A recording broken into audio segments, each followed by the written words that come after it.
तो दोस्तों आज हम पढ़ने वाले क्लास 10th हिस्ट्री का चैप्टर नंबर फर्स्ट, जिसका नाम है the rise of nationalism in Europe. In 1848 Frederick Sorio नाम के एक फ्रांच आर्टिस्ट थे। उन्होंने कल्पना करके 4 पिक्चर्स बनाई, जिनमें से ये जो पिक्चर आप देख रहे हो उसका नाम है द पैक्ट बिटवीन नेशन। इस पिक्चर में फ्रेडरिक सोरियो एक डेमोक्रेटिक एंड रिपब्लिक वर्ल्ड की कल्पना कर रहे हैं। यहाँ पर ये जो आपको स्टैचू दिख रही है वो है स्टैचू ऑफ लिबर्टी, जो कि आज़ादी को दर्शा रही है। इस स्टैचू के एक हाथ में टॉर्च है और दूसरे हाथ में मानव अधिकारों का चार्ट है। इस मूर्ति के सामने जमीन पर मोनार्की सिस्टम का कचरा डला हुआ है, यानी कि राजा महाराजाओं के मुकुट, कपड़े और भी राजाशाही वस्तुएं जमीन पर पड़ी हुई है। इसमें जो आर्टिस्ट है वो ये बताना चाह रहे हैं कि जो ये लंबी लाइन में लोग आ रहे हैं वो कैसे मोनार्की सिस्टम के कचड़े को छोड़ते जा रहे हैं, मतलब राजा महाराजाओं के शासन को ध्वस्त करते जा रहे हैं और स्टैचू ऑफ लिबर्टी यानी कि आज़ादी की तरफ बढ़ते जा रहे हैं। यह देखकर उनके गॉड ईसा मसीह और जीसस आसमान से उन्हें आशीर्वाद दे रहे हैं। इस चैप्टर में हम ऐसे कई सारे टॉपिक को पढ़ेंगे जिनकी कल्पना सोरियो ने अपनी इस पेंटिंग में की है। इसके अलावा हम ये भी पढ़ेंगे कि यूरोप में नेशनलिज्म कैसे आया, क्या क्या चेंजेस देखने को मिले, कैसे लोगों ने नेशनलिज्म के लिए स्ट्रगल किया, कैसे यूरोप में से डायनेस्टिक रूल खत्म हुआ और कैसे नेशन स्टेट अस्तित्व में आए। तो चलिए स्टार्ट करते हैं।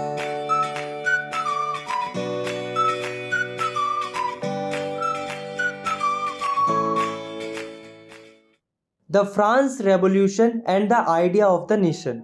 दोस्तों 1789 में जब फ्रांस रेवोल्यूशन हुआ तो उसका इम्पैक्ट पूरे यूरोप पर पड़ा, क्योंकि 1789 से पहले जब फ्रांस रेवोल्यूशन नहीं हुआ था तब फ्रांस के ऊपर राजा महाराजाओं का शासन था। वही रूल करते थे। फ्रांस के लोगों के पास कोई पावर नहीं होती थी। राजा जैसा कहेगा लोगों को वैसा ही करना पड़ता था। राजा का बेटा राजा बनता था, फिर उसका बेटा, फिर उसका बेटा, यही सिस्टम चलता था। लेकिन जब फ्रांस में रेवोल्यूशन हुआ तो फ्रांस में पॉलिटिकल और कॉन्स्टिट्यूशनल चेंजेस देखने को मिले। अब क्या क्या चेंजेस देखने को मिले देखो। तो फ्रांस रेवोल्यूशन के दौरान पहला चेंज ये देखने को मिला कि जो पावर मोनार्की के पास थी वो मोनार्की से हटकर फ्रांस के कॉमन सिटीजन के पास पहुंच जाती है। दूसरा चेंज था लोगों ने पुराने फ्लैग को हटाकर एक न्यू फ्लैग को इंट्रोड्यूस किया जिसमें 3 कलर थे। थर्ड चेंज था फ्रांस लैंग्वेज को नेशनल लैंग्वेज घोषित कर दिया।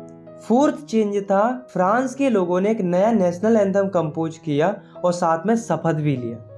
फिफ्थ चेंज था कि कॉमन लोगों ने वोटिंग के थ्रू स्टेट जनरल को इलेक्ट करना शुरू कर दिया और उसका नाम बदलकर नेशनल असेंबली रख दिया। सिक्स्थ चेंज था जो इंटरनेशनल कस्टम ड्यूटीज पे करनी पड़ती थी फ्रांस के लोगों को, मतलब किसी सामान को इधर से उधर ले जाने के लिए जो टैक्सेस पे करने पड़ते थे उनको हटा दिया गया। तो दोस्तों इतने सारे चेंजेस हुए फ्रांस रेवोल्यूशन के दौरान। इसके अलावा जो फ्रांस आर्मी थी उसने क्या किया कि जो नेशनलिज्म की भावना थी, मतलब अपने नेशन के प्रति प्यार और देशभक्ति की जो भावना थी उसे पूरे यूरोप में फैलाना शुरू कर दिया।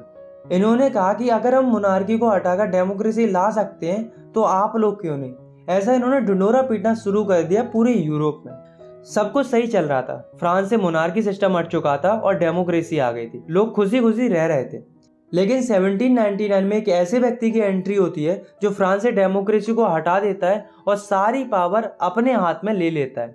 उस व्यक्ति का नाम था नेपोलियन बोनापार्ट। इसने क्या किया कि ये कोड लेकर आया जिसका नाम था सिविल कोड ऑफ 1804। इसे नेपोलियन कोड भी बोला जाता है। ये बेसिकली कुछ नहीं था, ये बस कुछ चेंजेस थे जो कि नेपोलियन ने किए थे डिक्टेटर बनने के बाद। तो क्या क्या किया था नेपोलियन ने देखो। First, established equality before law. पहले क्या होता था कि फ्रांस में सारे लोगों को इक्वल नहीं माना जाता था। जो चर्च और नोबल्स होते थे उन्हें सुपीरियर माना जाता था, उन्हें वर्थ के बेसिस पे प्रिविलेजेस भी मिलते थे। लेकिन अब ऐसा नहीं था। नेपोलियन ने क्या किया कि सबको इक्वल कर दिया, मतलब कानून की नज़र में सब लोग बराबर रहेंगे, ना ही कोई सुपीरियर रहेगा और ना ही कोई कमज़ोर रहेगा। Second, secure the right of property. Napoleon ने क्या किया कि लोगों को राइट टू प्रॉपर्टी दिला दिया, मतलब अगर किसी के पास पैसा है तो वो प्रॉपर्टी खरीद सकता है और वो प्रॉपर्टी उसी की रहेगी, कोई उससे छीन नहीं सकता। Third, abolish feudal system. पहले क्या होता था कि जो बड़े बड़े लैंडलॉर्ड्स होते थे उन्हें फ्यूडल लॉर्ड्स भी कहते थे। वो क्या करते थे, वो पीजेंट्स पर काम करवाते थे और सारा प्रॉफिट खुद ले जाते थे। बेचारे जो पीजेंट्स होते थे, मतलब जो किसान होते थे, उनका कोई फायदा ही नहीं होता था। तो नेपोलियन ने इस फ्यूडल सिस्टम को खत्म कर दिया। Fourth, transportation and communication system were improved. Napoleon ने ट्रांसपोर्टेशन और कम्युनिकेशन सिस्टम को काफ़ी इम्प्रूव कर दिया था, जिसकी वजह से फ्रांस में डेवलपमेंट काफ़ी तेज़ी से हो रहा था। Fifth, standardize weight and measure and common currency, मतलब वजन और माप को स्टैंडर्डाइज कर दिया और इसके अलावा जो अलग अलग प्रकार की करेंसी चलती थी फ्रांस के अंदर उनको हटाकर एक तरह की करेंसी में बदल दिया। सिक्स, गिल्ट रिस्ट्रिक्शन वर रिमूव्ड, मतलब नेपोलियन ने क्या किया कि गिल्ट रिस्ट्रिक्शन को हटा दिया। इससे फायदा क्या हुआ कि मर्चेंट्स, आर्टिसियंस अब सब फ्रीली ट्रेड कर सकते थे, मतलब बिना किसी बैरियर के ट्रेडर्स आसानी से व्यापार कर सकते थे।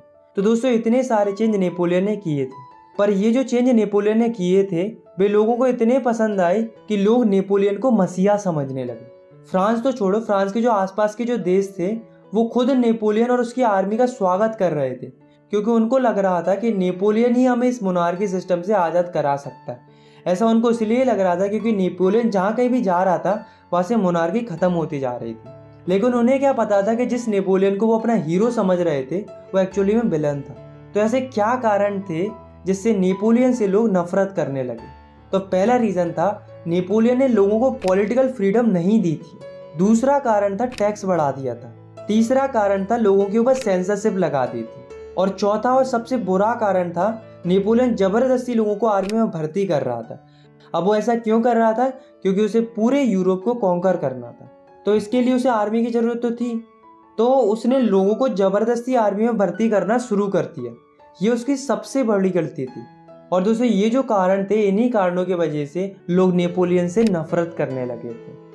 The making of nationalism in Europe. Mid 18th century में यूरोप के अंदर कोई भी नेशन स्टेट नहीं था। नेशन स्टेट का मतलब होता है कि कोई भी ऐसी कंट्री जिसमें most of the people common language, culture, identity को फॉलो करते हो। फॉर एग्जाम्पल, आज के टाइम पर जितनी भी कंट्रीज हैं वे सारी नेशन स्टेट्स हैं, लेकिन पहले ऐसा नहीं होता था। अगर हम मिड 18th सेंचुरी वाले यूरोप के मैप को देखेंगे तो हमें कोई भी नेशन स्टेट देखने को नहीं मिलेगा, बल्कि हमें बड़े बड़े साम्राज्य देखने को मिलेंगे जिनके ऊपर राजा महाराजा रूल करते थे। फॉर एग्जाम्पल, अगर हम बात करें हैब्सबर्ग एम्पायर की, तो इसके अंदर भांति भांति प्रकार के लोग रहते थे जिनके आइडिया, कल्चर, ट्रेडिशन, लैंग्वेज सब कुछ अलग अलग था। अब आप खुद ही सोचो कि अगर इनमें इतनी ज़्यादा डाइवर्सिटी होगी तो क्या कभी इनके मन में ऐसा आइडिया आएगा कि हमें एक नेशन स्टेट बनाना चाहिए जिसमें सबकी कॉमन लैंग्वेज, कल्चर, ट्रेडिशन सब कुछ सेम हो? आप में से कई लोग कहेंगे कि नहीं आएगा, बट एक्चुअली में नेशन स्टेट का आइडिया इनके पास आता है। अब वो कैसे आता है, चलिए जानते हैं। The aristocracy and the new middle class. दोस्तों उस समय पर यूरोप के अंदर दो तरह के लोग रहते थे, अरिस्टोक्रेट्स और पीजेंट्स। अरिस्टोक्रेट्स वो लोग थे जिनको सोसाइटी में रईस माना जाता था, मतलब इनको पैसे वाले लोगों में गिना जाता था। इनके पास ज़मीनें थी, बड़े बड़े टाउन हाउसेस थे। ये लोग माइनॉरिटी में थे, मतलब इनकी जो संख्या थी वो कम थी, लेकिन उसके बावजूद भी इनके पास पावर बहुत थी। क्यों? क्योंकि इनके पास पैसा था।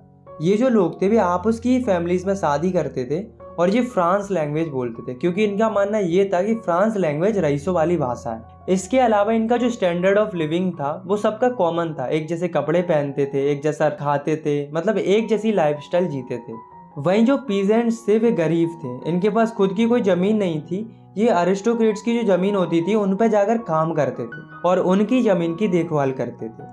ये जो थे वो मेजॉरिटी में थे, मतलब इनकी जो पॉपुलेशन थी वो ज़्यादा थी, लेकिन उसके बावजूद भी इनके पास पावर कम थी, because due to lack of money. अब क्या होता है कि इंडस्ट्रियल रिवॉल्यूशन आता है, जिसकी वजह से एक नई वर्किंग क्लास उभर के आती है जिसका नाम था मिडिल क्लास। मिडिल क्लास में वो लोग आते थे जो ना ही ज़्यादा गरीब थे और ना ही ज़्यादा अमीर थे। ये एजुकेटेड लोग थे, जैसे कि businessman, industrialist and other professionals, ये सब मिडिल क्लास में आते थे। तो ये जो मिडिल क्लास के लोग थे इन्हीं के मन में आइडिया आया। क्या आइडिया आया? एक तो आया नेशन यूनिटी का, मतलब सेम कल्चर, ट्रेडिशन, लैंग्वेज वाले लोग एक साथ रहेंगे, मतलब सिंपली नेशन स्टेट का आइडिया आया। और दूसरा आइडिया आया लिबरल नेशनलिज्म का, यानी कि लिबरलिज्म का। तो ये आइडिया क्या कहता था, इसके लिए हम पढ़ते हैं इस टॉपिक को, what did liberal nationalism stand for. तो लिबरल नेशनलिज्म का आइडिया क्या कहता था कि जो ऑटोक्रेसी है वो खत्म होनी चाहिए और जो गवर्नमेंट बने वो जनता के हिसाब से बने। हर एक नागरिक के पास आज़ादी होनी चाहिए और कानून की नज़र में सब लोग बराबर होने चाहिए। जो चर्च के लोग होते थे उन्हें जन्म से प्रिविलेजेस मिलते थे जो कि गलत था, तो उन प्रिविलेजेस को ख़त्म कर देना चाहिए और एक कॉन्स्टिट्यूशन होना चाहिए जिसके हिसाब से गवर्नमेंट काम करे और गवर्नमेंट एक रिप्रेजेंटेटिव फॉर्म ऑफ गवर्नमेंट होनी चाहिए। तो इन्हीं सब चीज़ों के लिए जो एजुकेटेड मिडिल क्लास लोग थे वो स्ट्रगल कर रहे थे। बट इसमें एक प्रॉब्लम थी। अब वो प्रॉब्लम क्या थी कि जो मिडिल क्लास लोग थे वो वुमेन्स को सपोर्ट नहीं कर रहे थे।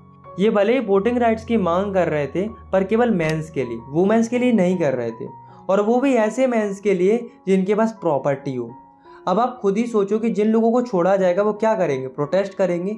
इसलिए जो मेंस विदाउट प्रॉपर्टी थे और जो वुमेन्स थी वे यूरोप में अलग अलग जगहों पर जाकर प्रोटेस्ट कर रही थी। इन सब के अलावा एक और प्रॉब्लम चल रही थी यूरोप के अंदर, वो थी कि जो ट्रेडर्स होते थे उन्हें काफ़ी ज़्यादा टैक्स भरना पड़ता था, तब जाके ट्रेडर्स ट्रेड कर पाते थे।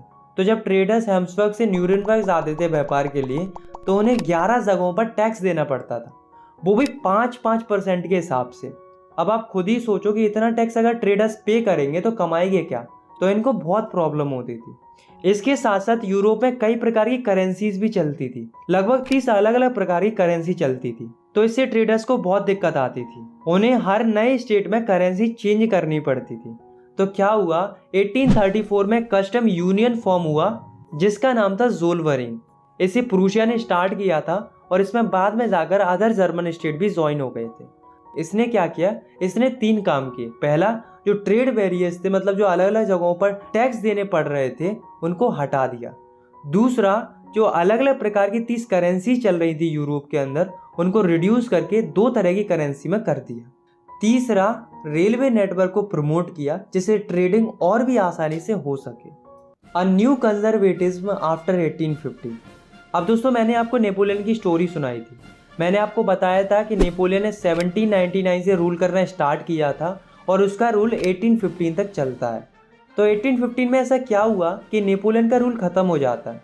तो एक्चुअली में 1815 में होता क्या है कि एक फ़ाइट होती है, जिसमें एक तरफ नेपोलियन होता है और दूसरी तरफ होती है 4 countries, Britain, Russia, Prussia and Austria. इस फाइट को बैटल ऑफ वाटरलू बोला जाता है।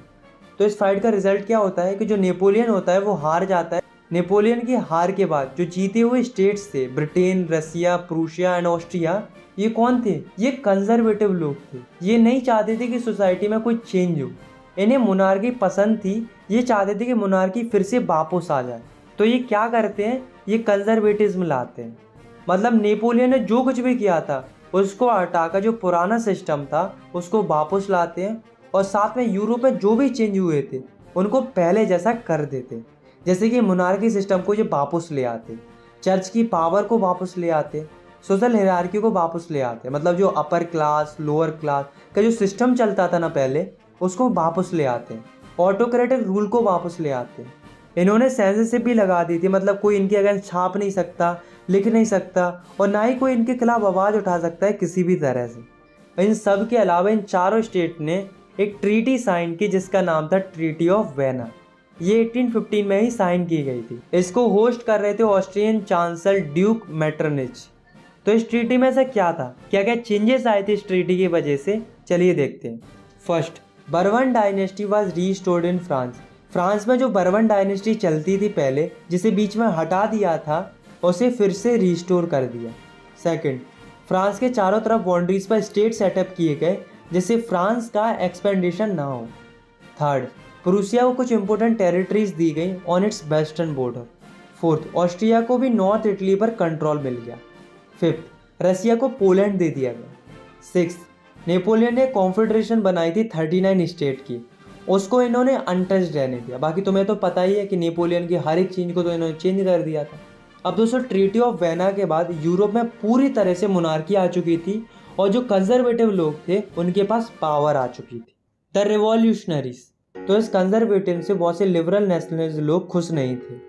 तो 1815 के बाद जितने भी लिबरल नेशनलिस्ट लोग थे वे अंडरग्राउंड हो गए, क्योंकि अब पावर कंजर्वेटिव लोगों के पास पहुंच चुकी थी। तो ये ओपनली तो कुछ कर नहीं सकते थे, इसलिए इन्होंने चोरी छुपे सीक्रेट ग्रुप्स बनाने स्टार्ट कर दिए। ये नहीं चाहते थे कि यूरोप में मोनार्की या ऑटोक्रेटिक रूल रहे, इन्हें पूरी तरह से आज़ादी चाहिए थी। ऐसे ही एक व्यक्ति थे जिनका नाम था गोसिपी मज़ीनी। इनका जन्म 1807 में गेनियो में हुआ था। ये एक इटली के रिवॉल्यूशनरी थे।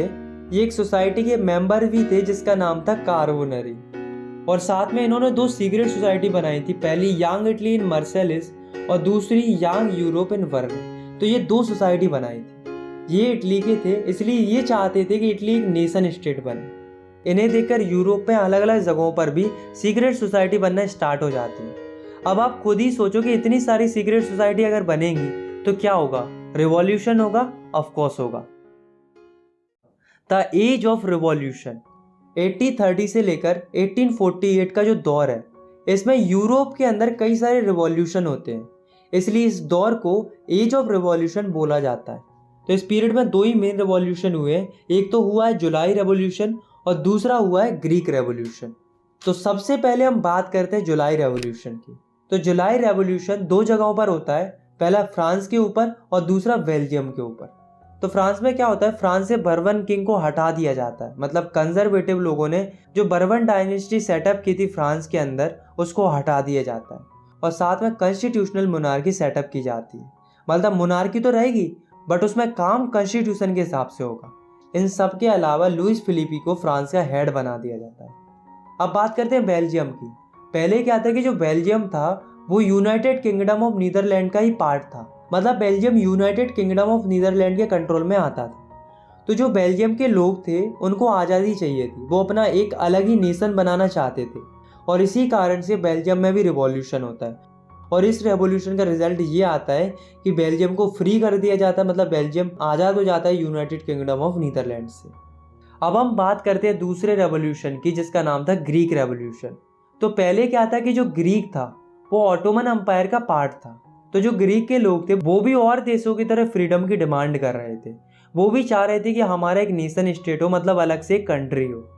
तो इसी फीलिंग के लिए 1821 में ग्रीस के लोग स्ट्रगल करना शुरू कर देते, पर ग्रीस के लोग इतने ज़्यादा पावरफुल नहीं थे कि भी अपने आप को आज़ादी दिला पाए, तो इन्हें मदद की ज़रूरत थी। तो इसके लिए जो वेस्ट यूरोपियन कंट्रीज़ थी वो इनकी मदद करती हैं और साथ में जो ग्रीक के पोएट्स और आर्टिस्ट थे वे भी अपनी पोएम्स और पेंटिंग के थ्रू लोगों के बीच में नेशनलिज्म की फीलिंग जगाने में लगे हुए थे। तो इन सब की वजह से फाइनली 1932 को एक ट्रीटी साइन होती है जिसका नाम था द ट्रीटी ऑफ कॉन्स्टेंटिनोपल। इस ट्रीटी के साइन होने के बाद ग्रीक जो है वो आज़ाद हो जाता है और एक इंडिपेंडेंट नेशन स्टेट बन जाता है। The romantic imagination and the national feelings. दोस्तों आपको क्या लगता है कि जो नेशनलिस्ट की फीलिंग थी, मतलब जो देशभक्ति की जो भावना थी, वो लोगों में केवल वॉर और टेरिटोरियल एक्सपेंशन से आई थी? नहीं, ऐसा नहीं था, बल्कि इसके अलावा एक और चीज़ थी जिसकी वजह से नेशनलिस्ट की फीलिंग लोगों में फैल रही थी, वो था कल्चर। इन लोगों को लगा कि हमें कल्चर के थ्रू लोगों में नेशनलिस्ट की फीलिंग अराइज करनी चाहिए, लोगों को इमोशनली कनेक्ट करना चाहिए अपने नेशन के प्रति। इसलिए स्टार्ट हुआ रोमांटिसिज्म। रोमांटिसिज्म का मतलब होता है a cultural movement to develop a particular form of national sentiments. मतलब कोई भी ऐसा कल्चरल मूवमेंट जिसकी वजह से लोगों में अपने नेशन के प्रति प्यार पैदा हो, या हम कह सकते हैं लोगों के मन में अपने देश के प्रति सेंटिमेंट जागरूक हो, इसी को रोमांटिसिज्म बोला जाता है। तो ऐसे कई सारे रोमांटिक आर्टिस्ट थे जो रोमांटिज्म फैला रहे थे अपनी आर्ट्स, पोएट्रीज, स्टोरीज और म्यूजिक की मदद से। ऐसे एक जर्मन फिलोसोफर थे जिनका नाम था जॉन गॉटफ्राइड। इन्होंने इसी से रिलेटेड अपनी फीलिंग शेयर की। इन्होंने कहा कि अगर आपको पता करना है किसी देश का कल्चर कैसा है तो वो राजा महाराजाओं के महलों में देखने को नहीं मिलेगा, बल्कि कॉमन लोगों के पास में रहने से पता चलेगा कि उस देश का कल्चर कैसा है। और इन्होंने ये भी कहा कि जो कल्चर है वही तो आत्मा है नेशन की, मतलब culture is the true spirit of the nation. अब हमें एक स्टोरी सुननी जो कि पोलैंड की स्टोरी है, ताकि हम और अच्छे से समझ सके कि रोमांटिसिज्म क्या है। तो जो पोलैंड था उसका ज़्यादातर हिस्सा रसिया के कंट्रोल में था और जो पोलैंड के लोग थे वो पोलिश भाषा बोलते थे। तो रसिया ने क्या किया कि पोलैंड से पोलिश भाषा को हटा दिया और वहाँ पर जबरदस्ती रसियन लैंग्वेज को इम्प्लीमेंट कर दिया। अब दोस्तों जो पोलैंड के लोग थे उन्हें इस बात के लिए बहुत बुरा लग रहा था कि उनसे उनकी भाषा छीनी जा रही थी। तो पोलैंड के कुछ लोगों ने 1831 में इसके अगेंस्ट रिवॉल्यूशन स्टार्ट किया। पर हमें एक बात पता है कि रसिया आज भी पावरफुल है और उस समय पर भी पावरफुल था, और वैसे भी जो पोलैंड था वो रसिया के ही कंट्रोल में आता था। तो हुआ क्या कि पोलैंड को दबा दिया गया, मतलब जो लोग रिवॉल्यूशन कर रहे थे उनको चुप करा दिया गया। इनफैक्ट कुछ प्रीस्ट को तो उन्होंने जेल में बंद कर दिया और कुछ को तो उन्होंने साइबेरिया भेज दिया मरने के लिए, ताकि आगे से कोई उनके खिलाफ आवाज़ ना उठा सके। तो ये जो स्टोरी आपने सुनी है उसका रिजल्ट शायद आपको अच्छा देखने को ना मिला हो, लेकिन ये स्टोरी हमें एक चीज़ सिखाती है कि जो ये लैंग्वेज होती है किसी भी नेशन की, वो भी एक वेपन बन सकती है जिससे नेशनलिज्म की फीलिंग को जगाया जा सकता है। भले ही रसिया अपनी लैंग्वेज को पोलैंड के ऊपर थोपना चाहता था, पर पोलैंड के लोग अपनी कल्चरल लैंग्वेज को छोड़ना नहीं चाह रहे थे। ये जो प्यार था अपने कल्चर से रिलेटेड, अपनी कल्चरल लैंग्वेज से रिलेटेड, उसी को तो रोमांटिसिज्म बोला जाता है। तभी तो जो रोमांटिक थिंकर्स थे वो लोगों में रोमांटिज्म फैला रहे थे, ताकि लोगों में कल्चर के प्रति प्यार बना रहे और लोगों में नेशनल्स की फीलिंग बरकरार रहे। Hunger, hardship and the popular revolt. 1830s में यूरोप के अंदर एक ऐसा दौर आता है जिसमें लोगों की इकोनॉमिक कंडीशन बहुत ज़्यादा ख़राब हो जाती है, इकोनॉमिक हार्डशिप आ जाती है। होता क्या है कि यूरोप के अंदर बहुत ज़्यादा पॉपुलेशन बढ़ने लगती है, जिसके कारण अनएम्प्लॉयमेंट बढ़ने लगता है। लोगों के पास काम नहीं था करने के लिए, जिसके कारण जो गांव के लोग थे वो शहरों में जाने लगते हैं ये सोचकर कि वहाँ जाकर उनको काम मिलेगा। लोगों के आने से शहरों में स्लम्स क्रिएट होने लगते हैं और सिटीज़ की कंडीशन भी ख़राब होने लगती है। अब हुआ क्या कि अब जो सामान था वो यूरोप में इंग्लैंड से आने लगा, और इंग्लैंड का सामान लोगों के लिए सस्ता पड़ता था क्योंकि ये सामान मशीनों से बनता था, जिससे जो स्मॉल स्केल प्रोड्यूसर थे उनको भी लॉस होने लगा। और यही वो दौर था जब लोगों की फसलें भी खराब हो गई, जिससे फूड प्राइसेस आसमान छू रहे थे। लोगों को खाने के लिए भी स्ट्रगल करना पड़ रहा था। वही जो अमीर लोग थे उन्हें कोई फ़र्क नहीं पड़ रहा था क्योंकि उनके पास पैसा था।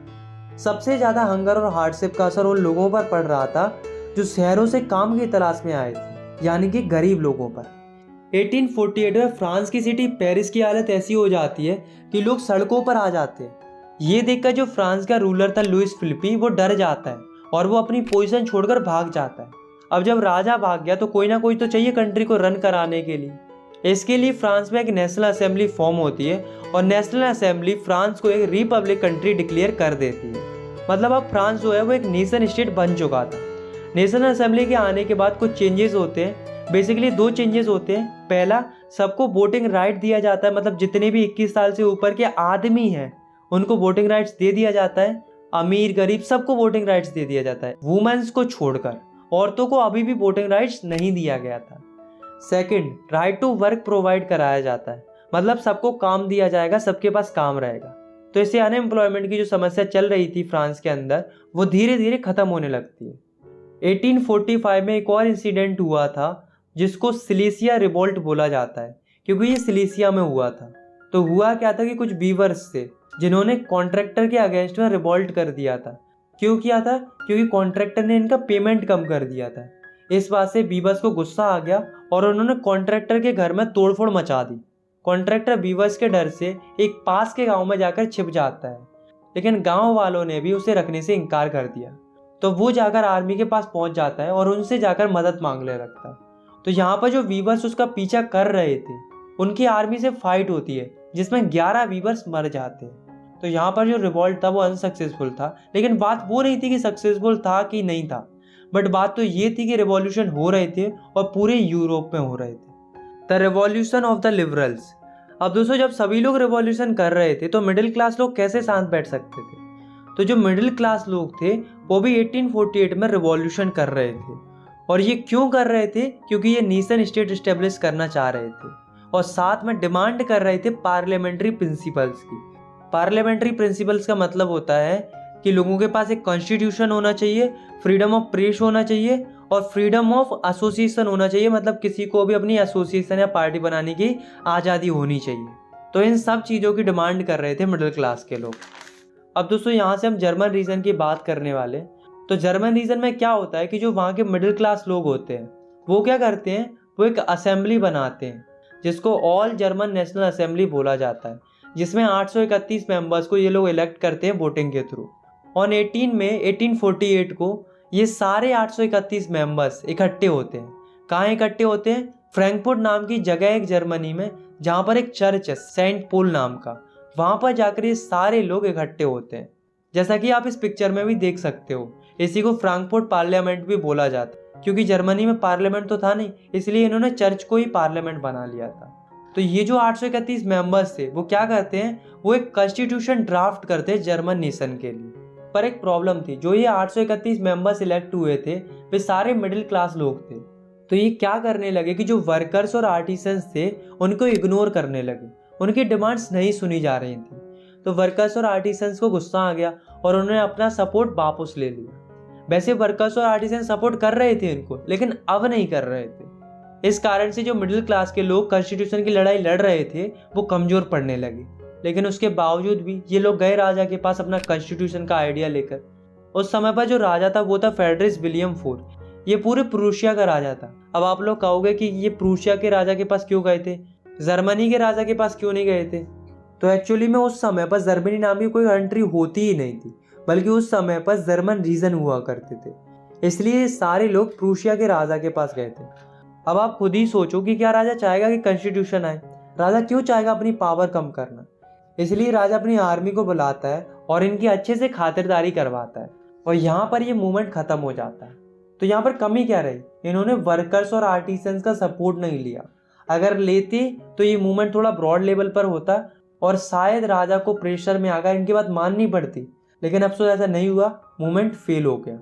लेकिन जो मोनार्क्स थे उन्हें एक चीज़ समझ में आ गई थी कि भाई ज़्यादा समय तक ये लिबरल्स लोगों को रोक नहीं पाएंगे, कभी ना कभी तो ये मिडिल क्लास लोग जीत ही जाएंगे। ऐसा इन्हें रियलाइज होने लगा। तो ये क्या करते हैं, ये थोड़ा थोड़ा कंसेशन देना शुरू कर देते हैं। तो क्या करते हैं? पहला, सेफ्डम और बाउंडेड लेबर को अबॉलिश कर देते हैं हब्सबर्ग डोमिनेशन से और रसिया से। और दूसरा, हंगेरियन को ऑटोनॉमी ग्रांट कर दी जाती है इन 1867। The making of Germany and Italy. इस टॉपिक में हम पढ़ेंगे कि कैसे जर्मनी और इटली यूनिफाइड नेशन बनते हैं और कैसे उनका यूनिफिकेशन होता है। तो सबसे पहले हम देखते हैं जर्मनी के केस को। तो दोस्तों अभी तक हमने ये देख लिया था कि जो जर्मनी के मिडिल क्लास लोग होते हैं वे राजा के पास जाते हैं कॉन्स्टिट्यूशन का आइडिया लेकर, बट राजा जो होता है वो एक्सेप्ट करने से मना कर देता है और उन्हें सप्रेस कर देता है आर्मी की मदद से। और यहाँ पर उनका जो मूवमेंट होता है वो खत्म हो जाता है, यानी कि फेल हो जाता है। अब सवाल ये उठता है, ये क्या मिडिल क्लास लोगों ने आगे कोई मूवमेंट नहीं किया? कैसे किया? देखो, तो जो मिडिल क्लास लोग होते हैं वे क्या करते हैं, वे जाते हैं प्रूशिया के बड़े बड़े लैंडलॉर्ड्स के पास, जिन्हें जंकर्स और प्रूशिया भी बोला जाता है। उनसे जाकर ये लोग मदद मांगते हैं। तो जो जंकर्स होते हैं वो इनकी मदद के लिए तैयार हो जाते हैं और सारा जिम्मा अपने ऊपर ले लेते जर्मनी के यूनिफिकेशन का। अब सारी जिम्मेदारी प्रूशिया के पास आ चुकी थी। उस समय पर प्रूशिया का जो चीफ मिनिस्टर था वो था ऑटोमन बिस्मार्क। तो ऑटोमन बिस्मार्क और उसकी मिलिट्री और सारे जंकर्स मिलकर लड़ाई करना शुरू कर देते हैं। किसके खिलाफ? फ्रांस, ऑस्ट्रिया और डेनमार्क के खिलाफ। क्यों करते हैं? क्योंकि जो जर्मन स्पीकिंग रीजन था वो इनके कंट्रोल में था। उनसे छीनने के लिए ये लड़ाई करते हैं। ये लड़ाई 7 सालों तक चलती है और इस लड़ाई का रिजल्ट ये आता है कि जो प्रूशिया होता है वो ये लड़ाई जीत जाता है और इसके साथ ही जर्मनी की यूनिफिकेशन प्रोसेस कंप्लीट हो जाती है। मतलब जर्मनी एक यूनिफाइड नेशन बन जाता है। और फाइनली 18 जनवरी 1871 को जर्मनी का एक नया राजा बनता है जिसका नाम था केजर विलियम फर्स्ट। ये जो राजा बना था वो काफ़ी ज़्यादा महत्व देता था करेंसी को मॉडर्नाइज करने में, बैंकिंग और जुडिशियल सिस्टम को इम्प्रूव करने में। Italy unified. इससे पहले टॉपिक में हमने पढ़ा था कि जर्मनी का यूनिफिकेशन कैसे हुआ था। इस टॉपिक में हम पढ़ेंगे कि इटली का यूनिफिकेशन कैसे हुआ था। तो देखो, 19th सेंचुरी में इटली जो था वो 7 स्टेट्स में बटा हुआ था। अब दोस्तों ये जो स्टेट आप देख रहे हो वो है सर्डिनिया पिएडमोंट। यही एकमात्र स्टेट था जहाँ पर एक ऐसा राजा रूल करता था जो इटली लैंग्वेज बोलता था और वो एक्चुअली में ही इटालियन प्रिंस था। उसका नाम था विक्टर एमैनुएल II। अब देखो, इटली के नॉर्थ का जो एरिया था वो ऑस्ट्रिया हब्सबर्ग के कंट्रोल में था। इटली के सेंटर का जो एरिया था वो पोप के कंट्रोल में था और जो साउथ का एरिया था वो बर्बन किंग ऑफ स्पेन के कंट्रोल में था। अब देखो यूनिफिकेशन कैसे होता है। मैंने आपको एक व्यक्ति के बारे में बताया था जिसका नाम था गुस्सीपी मजीनी। ये भी इटली को यूनिफाइड करना चाहते थे। इनफैक्ट इसके लिए इन्होंने एक सीक्रेट सोसाइटी भी बनाई थी जिसका नाम था यंग इटली, पर अफसोस ये फेल हो गए थे। ये इटली को यूनिफाई नहीं कर पाए थे। बट 1848 में जो सर्डिनिया पिएडमोंट का जो किंग था विक्टर एमैनुएल II, वो ये ठान लेता है कि अब मैं यूनिफाई करूंगा इटली को। इसके लिए वो अपने चीफ मिनिस्टर को बुलाता है जिसका नाम था काउंट कैवोर, और उसे रिस्पॉन्सिबिलिटी दे देता है किसकी? इटली को यूनिफाइड करने की। और यहाँ से रिवॉल्यूशन स्टार्ट हो जाता है। सबसे पहले क्या होता है कि 1859 में कैवोर फ्रांस के साथ मिलकर ऑस्ट्रिया हब्सबर्ग को हरा देता है और जो एरिया उन्होंने कैप्चर करके रखा था उसको वो अपने कंट्रोल में ले लेता है। अब बारी थी साउथ वाले रीजन की जो कि बर्बन किंग ऑफ स्पेन के कंट्रोल में था। तो इसके लिए कैवोर क्या करता है, एक व्यक्ति की मदद लेता है जिसका नाम था गुस्सीपी गरीबाल्डी, जिसकी खुद की एक आर्मी थी जिसमें हजारों वॉलेंटियर थे। तो ये सारे लोग मिलकर लड़ाई करते हैं और 1860 में इटली के साउथ वाले रीजन को ये स्पेन से आज़ाद करा लेते हैं। अब बचा सेंट्रल इटली। तो सेंट्रल इटली पोप के कंट्रोल में था। पर पॉप से आज़ाद कराने में इनको कोई दिक्कत नहीं होती, क्योंकि पॉप जो है वो डर जाता है, इसलिए वो पहले ही सरेंडर कर देता है। तो इस तरह से इटली जो है वो यूनिफाइड हो जाता है और फाइनली 1861 में जो विक्टर एमैनुअल सेकंड थे उनको पूरे इटली का किंग बना दिया जाता है। The strange case of Britain. अभी हमने जर्मनी और इटली का यूनिफिकेशन पढ़ा था, लेकिन इस टॉपिक में हम पढ़ेंगे कि ब्रिटेन का यूनिफिकेशन कैसे हुआ था। तो चलिए देखते हैं। दोस्तों, जो ब्रिटेन का यूनिफिकेशन हुआ था वो ऐसे नहीं हुआ था कि अचानक से वॉर और रिवॉल्यूशन हुए और यूनिफिकेशन हो गया, बल्कि ब्रिटेन का यूनिफिकेशन एक लॉन्ग ड्रॉन प्रोसेस के साथ हुआ था। मतलब एक लंबी चौड़ी प्रोसेस रही थी ब्रिटेन के यूनिफिकेशन के पीछे। अब गाइस आप इस मैप में देखो, ये जो है वो स्कॉटलैंड है, ये इंग्लैंड है, ये वेल्स है और ये आयरलैंड है। ये जो स्टेट्स आप देख रहे हो इन सब में अलग अलग इथनिक आइडेंटिटीज़ वाले लोग रहते थे। जैसे कि स्कॉटलैंड में स्कॉट लोग रहते थे, इंग्लैंड में इंग्लिश लोग रहते थे, वेल्स में वेल्स लोग रहते थे और आयरलैंड में आयरिश लोग रहते थे। और दोस्तों जो वेल्स था वो 1535 से इंग्लैंड का पार्ट था। अब क्या होता है कि जो इंग्लैंड होता है उसमें 1688 से पहले मोनार्की थी और उसके पास पावर भी थी, लेकिन 1688 के बाद वहाँ पर मोनार्की तो रहती है, लेकिन most of the power English parliament के पास पहुँच जाती है। अब इंग्लैंड ने सोचा कि क्यों ना इन सारे आसपास के स्टेट्स को कैप्चर किया जाए और अपनी टेरिटरीज को एक्सपेंड किया जाए, और इंग्लैंड ऐसा ही करता है। सबसे पहले वो फोकस करता है स्कॉटलैंड पर। तो उसके लिए इंग्लैंड क्या करता है, अच्छी अच्छी बातें करता है स्कॉटलैंड से और उसे कन्वेंस करता है और उसके साथ एक एक्ट ऑफ यूनियन साइन करता है इन 1707। और इस एक्ट ऑफ यूनियन के साइन होते ही इंग्लैंड और स्कॉटलैंड एक हो जाते हैं और बनाते हैं United Kingdom of great Britain. अब धीरे धीरे क्या हुआ कि ब्रिटिश पार्लियामेंट के अंदर इंग्लैंड के लोगों का डोमिनेशन बढ़ने लगा और वे धीरे धीरे स्कॉटलैंड के लोगों को सप्रेस करने लगे। ना ही भी अपनी भाषा बोल सकते थे और ना ही भी अपने हिसाब से कुछ भी पहन सकते थे। सिमिलर केस आयरलैंड के साथ हुआ था। आयरलैंड में क्या था, आयरलैंड में दो तरह के लोग रहते थे, कैथोलिक्स और प्रोटेस्टेंट। कैथोलिक जो थे वो मेजॉरिटी में थे और प्रोटेस्टेंट जो थे वे माइनॉरिटी में थे। इन दोनों के बीच में हमेशा टेंशन बना रहता था, मतलब आपस में लड़ते रहते थे। इसी बात का फायदा उठाता है इंग्लैंड। इंग्लैंड क्या करता है, प्रोटेस्टेंट को सपोर्ट करता है ताकि इंग्लैंड उन पर डोमिनेट कर सके। अब कैथोलिक्स शांत थोड़े रहेंगे, कैथोलिक्स ने इसका विरोध भी किया। इनफैक्ट एक व्यक्ति थे जिनका नाम था वोल्फ टॉन, इन्होंने 1978 में इसके अगेंस्ट रिवॉल्ट भी किया था, पर उन्हें दबा दिया गया और फाइनली 1801 में आयरलैंड को फोर्सफुली इनकॉर्पोरेट कर लिया जाता है इन यूनाइटेड किंगडम और एक नया ब्रिटिश नेशन बना जिसमें ब्रिटिश फ्लैग था, नेशनल एंथम भी उन्हीं लोगों का था और इंग्लिश लैंग्वेज भी था। सबको प्रमोट किया जाने लगा। Visualising the nation. 18-19 सेंचुरी में जो आर्टिस्ट होते थे उन्होंने सोचा कि क्यों ना नेशंस को विजुअलाइज किया जाए, मतलब नेशंस को रूप दिया जाए। जैसे कि अगर हम बात करें इंडिया की, तो इंडिया को किससे रिप्रेजेंट किया जाता है, भारत माता से। और क्यों किया जाता है, ताकि हम सबको ये फील हो कि हम सब एक हैं और भारत माता हम सबकी माता है। ठीक इसी तरह से जो यूरोप के अलग अलग आर्टिस्ट थे उन्होंने अपने अपने नेशंस को रूप देना स्टार्ट कर दिया अलग अलग फीमेल फिगर्स के थ्रू, जिन्हें एलोगोरीज भी बोला जाता है, ताकि लोगों में यूनिटी बनी रहे। जैसे कि फ्रांस की एलोगोरी थी मैरियन और इसी तरह से जर्मनी की एलोगोरी थी जर्मेनियन। तो इस तरह से नेशंस को विजुअलाइज करना स्टार्ट कर दिया। Nationalism and imperialism. नेशनलिज्म तो हम पढ़ते हुए आ रहे हैं। नेशनलिज्म का मतलब होता है अपने देश के प्रति देशभक्ति की भावना, या हम कह सकते हैं अपने देश के प्रति प्यार होना, यही नेशनलिज्म होता है। तो होता क्या, 19वीं सेंचुरी के एंड तक जो नेशनलिज्म की फीलिंग होती है वो कन्वर्ट होने लगती है इंपेरियलिज्म में। इंपेरियलिज्म का मतलब होता है साम्राज्यवाद, मतलब कोई बड़ा नेशन छोटे छोटे नेशंस को कैप्चर करने लगे अपनी टेरिटरीज को एक्सपेंड करने के लिए, इसी को इंपेरियलिज्म बोला जाता है। इसी से रिलेटेड एक केस स्टडी है जो कि बाल्कान्स रीजन की है। तो होता क्या है कि बाल्कान्स एक जगह थी यूरोप के अंदर जो कि ऑटोमन एम्पायर के अंदर आती थी। इस बाल्कान्स रीजन के अंदर बहुत सारे स्टेट्स आते थे, जैसे कि रोमानिया, बल्गेरिया, अल्बानिया, ग्रीस और भी बहुत सारे स्टेट्स आते थे। तो क्या हुआ कि जो ऑटोमन एम्पायर था वो धीरे धीरे कमज़ोर होने लगा, जिस कारण से जो बाल्कान रीजन के जो स्टेट थे वे अपने आप को इंडिपेंडेंट करने लगे, मतलब अपनी अपनी अलग अलग कंट्रीज़ बनाने लगे। ये सारी कंट्रीज़ आपस में जलती थी, जिस वजह से हर कंट्री यही चाह रही थी कि मेरा डोमिनेशन रीजन सबसे बड़ा हो, जिस वजह से ये सारी कंट्रीज़ आपस में लड़ने लगती हैं अपने एरिया को एक्सपेंड करने के लिए। इन सबको देखकर जो बड़ी बड़ी कंट्रीज होती है जैसे कि Russia, Germany, England, Austro Hungary, उनको भी लालच आ जाता है और वे भी इस लड़ाई में पार्ट ले लेती है और यही कारण बनता है फर्स्ट वर्ल्ड वॉर का।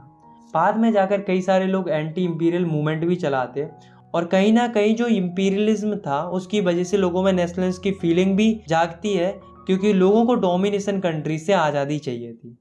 आई होप आपको ये वीडियो पसंद आई होगी।